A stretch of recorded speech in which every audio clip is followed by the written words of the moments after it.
Alors, une académie de musique, c'est un endroit où voilà, on apprend la musique. Et généralement, on pense, voilà, on va apprendre à jouer un instrument pour pouvoir ressentir du plaisir, de l'émotion. Oui, c'est ça, l'académie de musique, mais pas que. La musique, c'est pas uniquement de l'émotion. La musique, c'est un moyen de comprendre le monde. Et la musique, tout comme les mathématiques, ou bien la physique, ou bien autre chose, c'est quelque chose d'absolument universel. Et à ce cours d'histoire de la musique, on va voir un biais particulier de la musique qui est son histoire.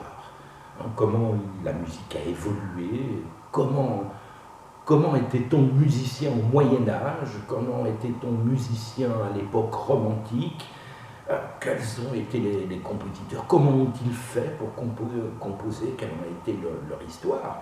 Voilà, c'est un cours d'histoire. Mais on parlera aussi de la musique comme une géométrie.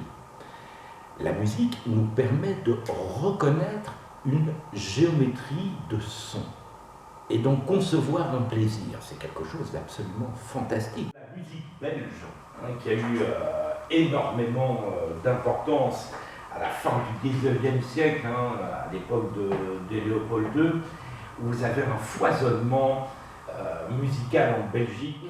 Mais ce que je voudrais vous faire entendre, c'est un extrait de sa symphonie concertante.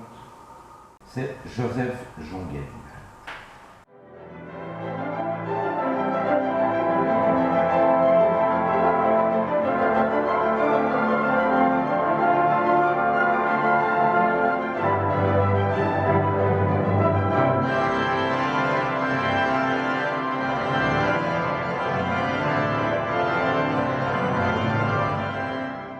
Quel est cet instrument qui est mis en évidence? L'orgue. C'est remarquable parce que l'orgue confiné dans les églises sort des églises et va se trouver comme orgue de concert. C'est d'ailleurs au début du XXe siècle que de grandes salles de concert s'équipent d'orgues. C'est un phénomène du début du XXe siècle. Vous n'avez pas ça avant.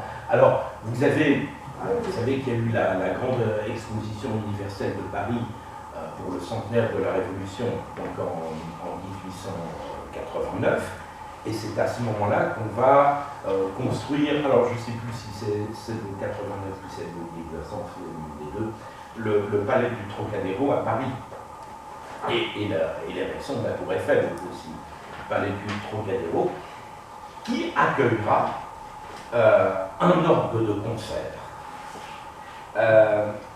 construit par ce célèbre facteur d'orgue dont on parlait au cours dernier, en parlant de César Franck. Vous vous souvenez de Cavaillé-Coll, un récit de Cavaillé-Coll, qui va construire un orgue profane, si vous voulez, orgue de concert, au palais du Trocadéro. Alors vous savez que ce palais du Trocadéro va être démoli, et qu'a-t-on fait de l'orgue?